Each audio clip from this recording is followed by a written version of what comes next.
Content warning. This series will discuss topics that may bring up painful experiences for you. Please take the time to surround yourself with good medicines. If need be, pause the playback and go for a walk, stretch, have a glass of water, and come back to the show when you feel comfortable.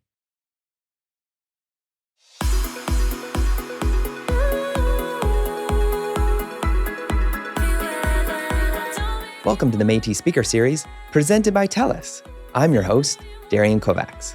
On this podcast series, we will be exploring learning, healing, and rebuilding within the Métis community. Our goal is to create awareness of and generate discussion about Métis issues, as well as how to heal from and move forward in a healthy way.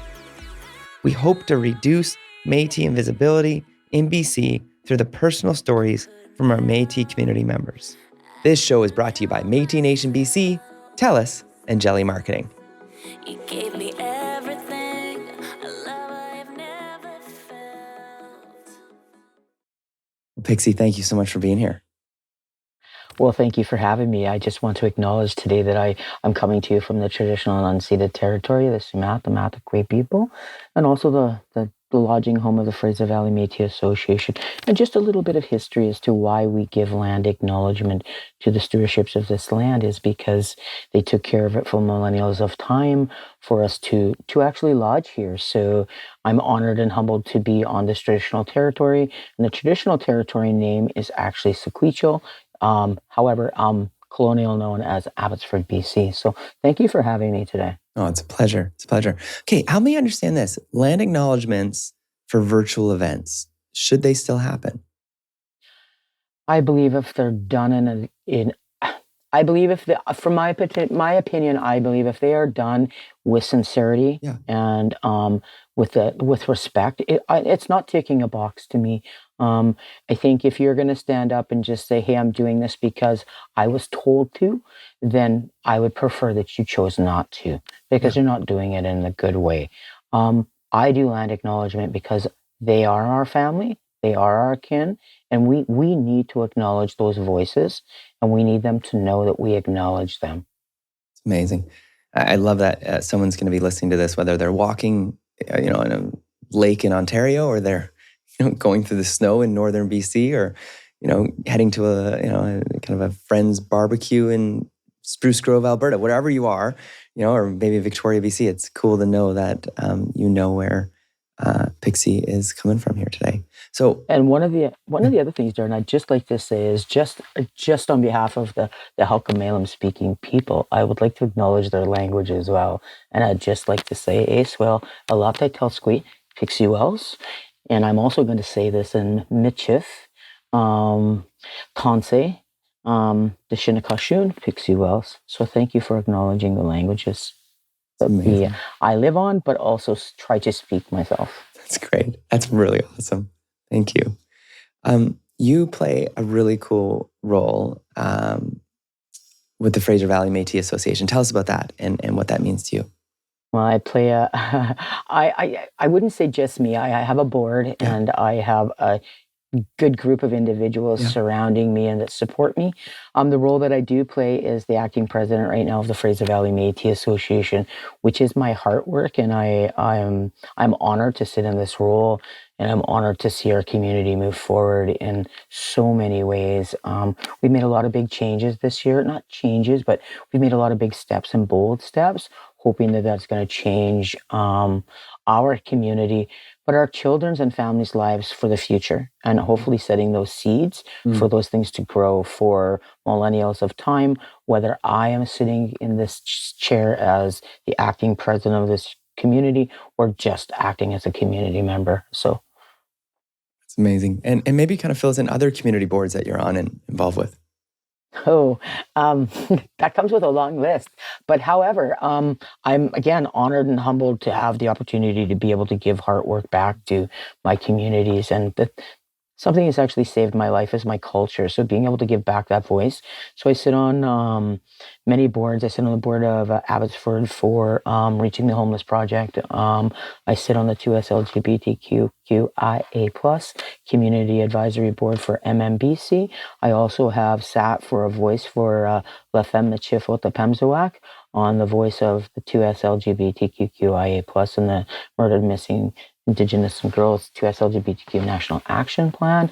I also do some actual not consulting for them, but I do a show for them called Show Your Pride. So that allows 2S LGBTQIA plus people to come out and have a safe space to just be themselves and talk about things and how do we move policies forwards and changing those things forward. I also sit on the Heritage House of Abbotsford committee, giving voice there and partnering there into how does the Fraser Valley Métis Association bring the Indigenous voice back to the forefront in a way that will give us economical opportunity within the city of Abbotsford in a way that's viable for the Fraser Valley Métis Association without breaking bridges. We want to build them. We don't want to break them.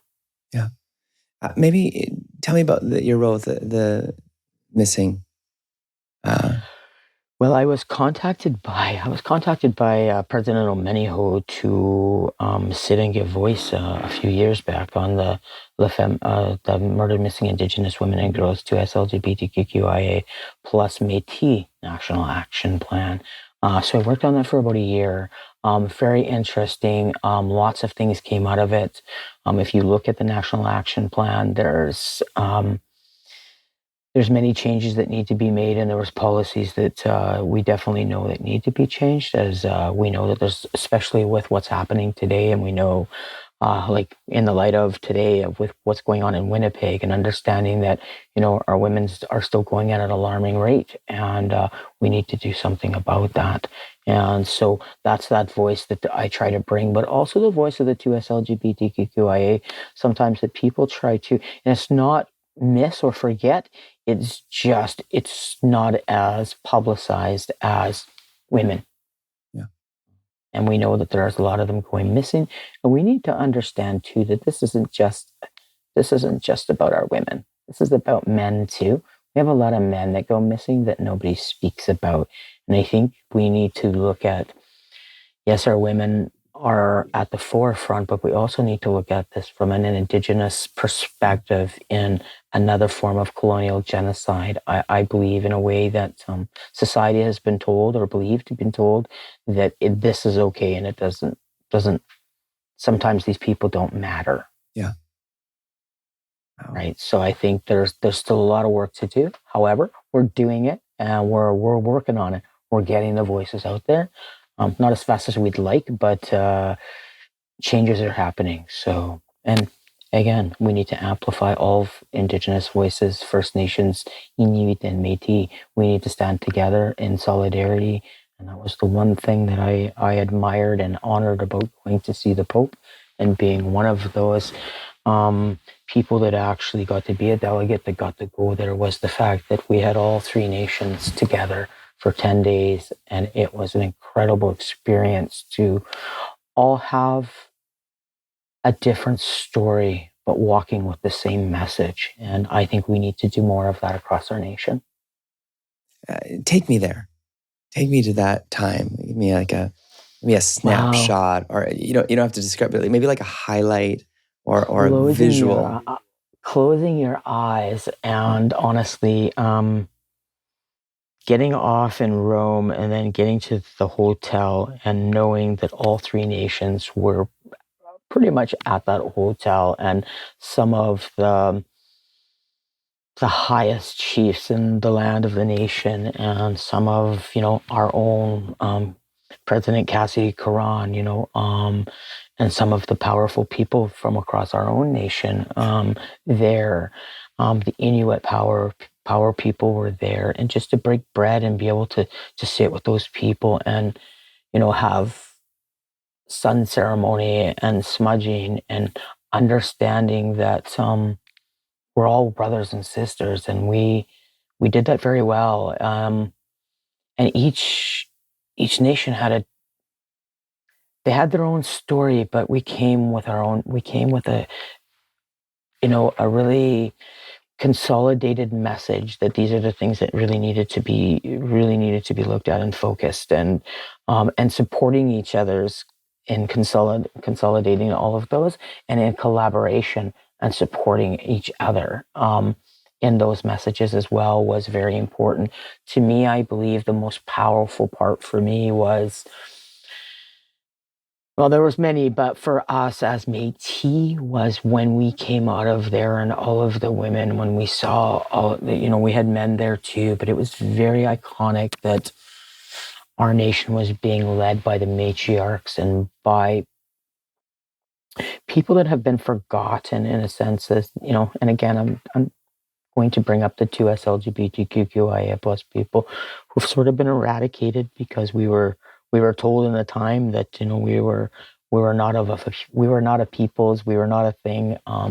So even in Indigenous culture has sort of stepped away from that identity and ceremony.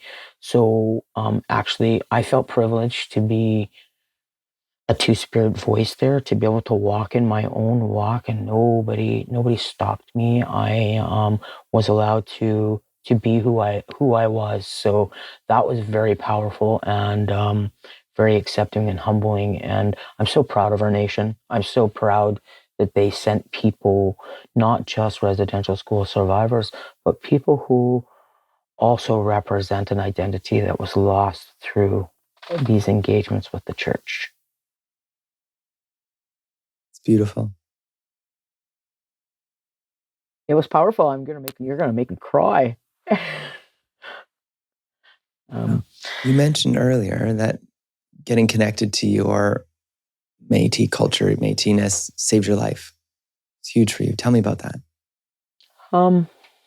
Yeah, this is where have the opportunity to give heart work back and be able to give back in a way that's meaningful to me. I suffered a workplace injury, and I don't know if any of you have ever had to deal with WorkSafe BC, but it's not always the most pleasurable, and it hasn't been the most pleasurable, but that's another episode altogether. However, I was in a very dark place, and I didn't know where I was going, and I had a lot of time on my hands, as people would say. So I thought, I'm just going to start doing some soul searching and just trying to find myself. Maybe that'll help. So I just started doing some soul searching and going back into history and looking at my dad's documents and documentation. And I found out, hey, you know what? Hey, this is true, right? Hey, this is the truth. I'm Métis. I'm going to apply for this. And I was always connected to Indigenous culture, no matter what. In a way of, it always drew me to it. It always enticed me. I think it was my blood DNA calling me home, I think, in a way. And when I found it, and I found the Fraser Valley Métis Association in a place where I could show my indigeneity, but also be Métis and European at the same time, I felt like, wow, this is where I need to be. This is my home. And it took me out of a very dark place. And I still to this day say that it saved my life, and this is why I do what I do, because I can never give back to my community or to my people or to my nation what my nation's given back to me. Wow. And that is identity, a place to belong, acceptance, and so much more. Tell me about like the pre-knowing, like officially you were Métis, about like the calling, like when you heard fiddle music, like Great Big Sea, or you heard, Mumford & Sons. Do you remember those moments? I was more, to be honest, and I know this is probably going to shock a lot of Métis people. Fiddle's not my favorite sound. Yeah, just okay. saying. Yeah, that's all right. That's okay. I like the violin. I find it very soft and soothing. I find that the violin is very aggressive. For me, I find it's very aggressive. But now I do understand why I could never in music school get a four beat down. It's in my DNA. I could never do it. My teacher, you always got an extra beat. You have an extra beat. Now I know why. It's DNA. But I've always been called to the drums for whatever reason. And I know people will say that Métis people don't play drums. And I just say that's my Cree ancestors calling me to say, come back and relive some of this. Because you can't take it forward if you don't learn it or don't know it. And if I could jig back in my day before my injury, if I was out somewhere, you wouldn't get me off the dance floor. So if I had that opportunity today, I'd tell you I'd be joining every jigging competition probably across Canada just because I had really good feet, right? I could slide across the floor no problem. And I had no upper body movement. I had no idea what a jig was other than the fact that my feet moved in a very different way and people would go, oh, yeah, right? So I think I would have been very good at it. That is awesome. That is really cool. Tell me about charter communities for people who are Métis and those who aren't Métis who want to know what happens at a charter community. Should they go to one? Should they go to a meeting? What is the purpose of them? Well, I think it's very important, and it was very important to me to get connected to the chartered community because the chartered community is where you get the culture, is where you get connected, because those are the people that are in your community. MMBC is your service provider, your person that goes to government, or how I kind of look at it is like, if you belong to a union, they would be my union rep. And because they go to my union and they say, hey, they want this, this, and this, and this. And they come back and say, hey, we got this, this, and this. So looking at it from those perspectives. Now, my brothers and sisters that I work with are my community and my union. So that's sort of, if you're looking at it from they're the people that I work with every day and we know how much. So that connection to community is really important. So that's sort of how I see that, and just sort of breaking it down into try to simplify it a little bit for people. That's where you go to get that culture and connection, and where you'll find knowledge keepers, elders, people of like-mindedness who play fiddle, who play the spoons, who like to jig, who want to teach people how to trap, who, there's so many things that within our culture that as urban Indigenous people, we don't get to do, like the trapping parts of it and those things. So creating those opportunities within our communities, but also being able to find that opportunity to connect to land as well, I think is important. But that's where you're going to get that, is at your community level. And I think everybody who is Métis, who applies for Métis Nation citizenship or not, should connect to a chartered community. If they feel that they're Métis or self-identify as Métis, connect to your chartered community, because those are the people, that is your community. Our nations need to come together. And in urban Indigenous centers, sometimes we don't have that opportunity to come together as just Métis people, but that doesn't stop me. I think, bringing all three nations together is also important. It's awesome. Maybe give me some of the activities or events you've done that did well, or you really loved doing, or the feedback was quite positive. Oh, we've done many. But we did one out at Edenville, one of our partners. They have 126 acres out there, and we had a sort of a picnic / we ran our youth camp out there. And there's like 10 acres of forest land you can go and walk through and travel through. So we did one of those. We have created a Red River carp chicken coop, which is producing eggs over in Mission. So that's creating some food sovereignty and for our people over in Mission. We're in some of the other activities that we've been involved with, like Louis Riel Day. We've been involved in many of those. We have been involved in Indigenous Day here in Abbotsford, where we usually put out a table or get involved in the Indigenous Culture Day here in Abbotsford. We also did a Red Dress Day here last year in Abbotsford, right out in front of the old courthouse.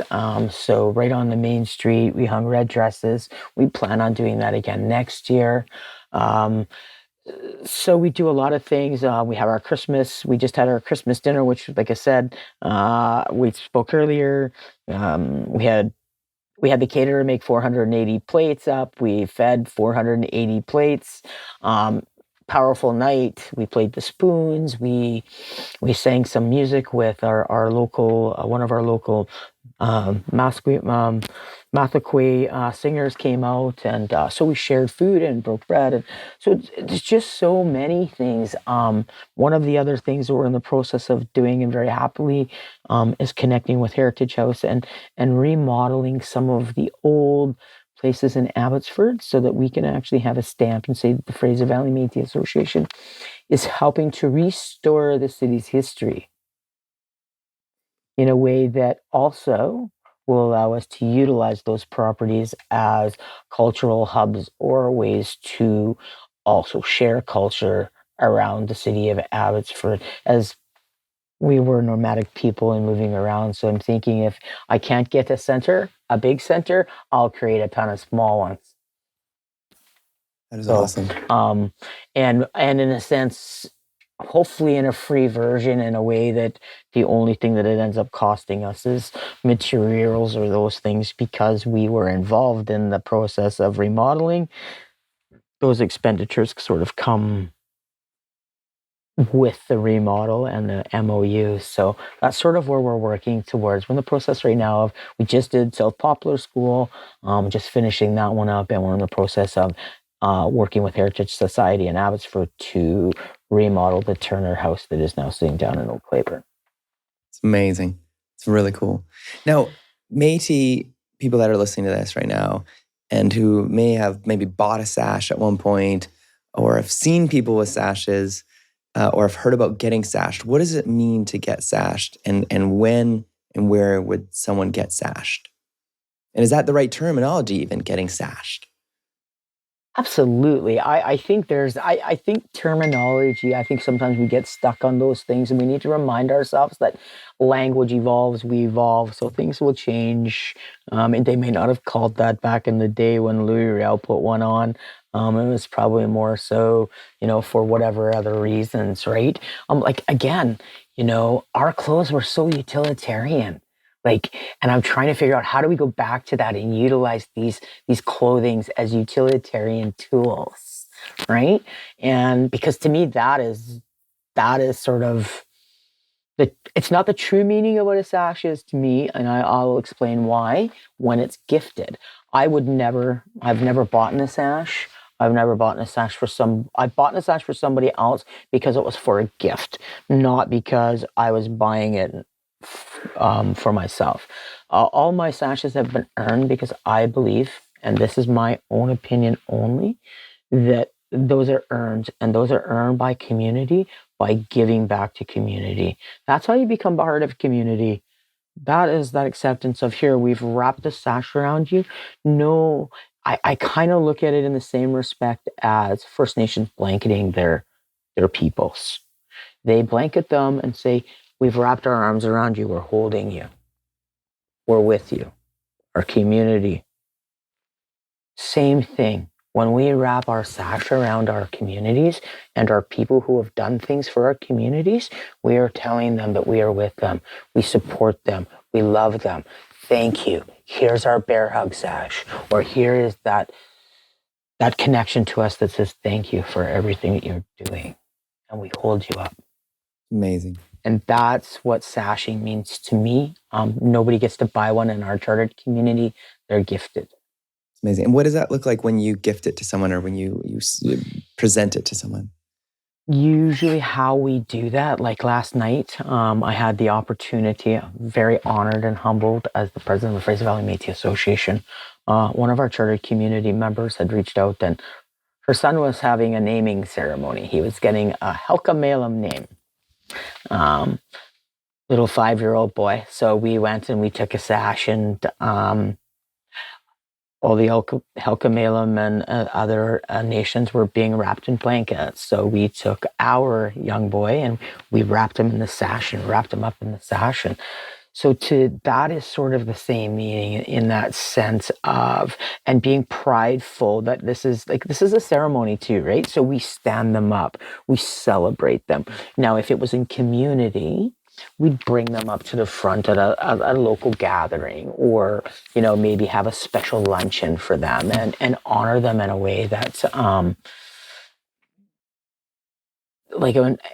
for things that they've done, or welcome them to our community. Now, back in my day when I joined the Fraser Valley Métis Association, we had to come to 3 chartered community meetings or community gatherings before we could get a signature to even get our MMBC card. So at that time, At that time, it was supposed to be or suggested that we would be sashed at that time and welcoming us to the community. However, I think things changed in the delivery of that message. It wasn't unless you came out and you gave above and beyond that they would sash you.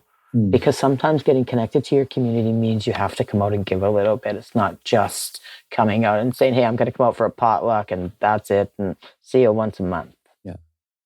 Because that not makes a community. Yeah. Wow. So speaking to those out there in the community maybe feeling disconnected, more lonely these days, what's your encouragement to them that are considering maybe kind of taking that risk and going out to their first charter community experience? I say dive in and go. Okay. I say, you know what? Métis people are so warm and welcoming. And, most of the chartered community presidents that I have, I have spoken to all 38, 39 chartered community presidents at some time or another in some sort of engagement or app, or they're all warm, welcoming, wonderful people. And as I see our nation moving towards, and if you look at the percentage of, and this doesn't change the dynamics. And I don't want to say that, because a female president is there versus a male president, there's something different. But I just think women have this, the women in our nation, the matriarchs in our nation, have this way of, I don't know, it's like that motherhoody thing that just has that way of bringing people forward, more so than, and not all in all cases, but I just find that motherhood, and a lot of them are matriarchs of our nation that are running our nation and our youths and stuff. So I think it's important, and I think it's important to have a voice. I think it's important to know what your nation is doing, because our nation is growing leaps and bounds, and there's so many services and there's so many things that chartered communities are doing, like across our province, like getting buildings, having MOUs with schools and things like that. And unless you're part of the chartered community, or at least go out once in a while, you're not really going to know, what your chartered community is doing for you, or what your board members are doing for you to make sure that your child has a seed to grow with, right? We need those seeds, and we need to plant those roots, and a tree doesn't stand by itself, right? Yeah. It's amazing.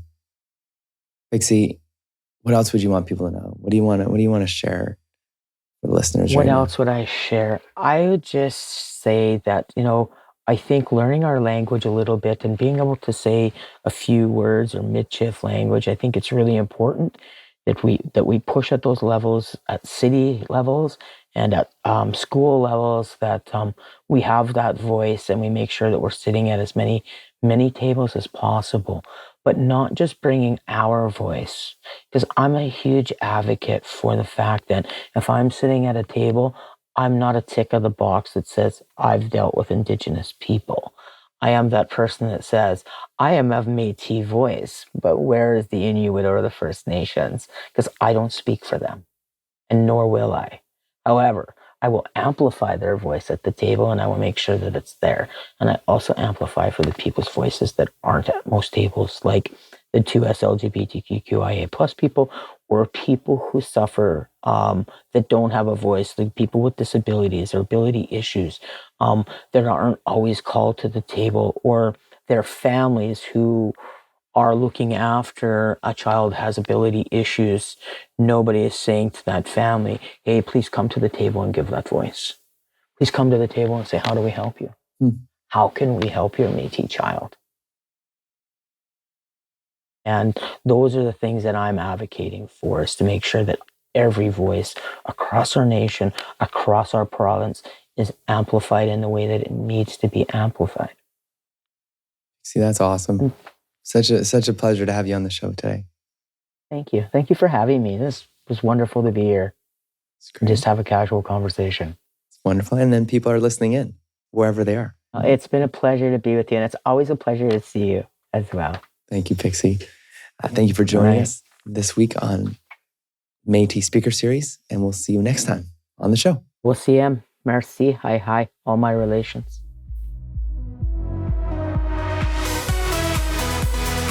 This has been the Métis Speaker Series podcast, presented by TELUS, and I'm Darian Kovacs. Thanks to Métis Nation BC and TELUS for making this possible. We'll with funding provided by the Civil Forfeiture Office's Indigenous Healing Stream. You can listen to all of our episodes, learn more about the podcast, and sign up to the Métis Nation of BC newsletter to stay up to date on Métis news at métispodcastseries.ca. You can find out more about the music we're playing by Love Life by visiting SoundCloud at soundcloud.com/lovelifeofficial, LUVLYF official, and link in the show notes for your convenience. Follow us on Apple Podcasts, Spotify, or your favorite podcast listening device. See you again soon. Mina Kawapa Mitten. Thank you. Marci for listening.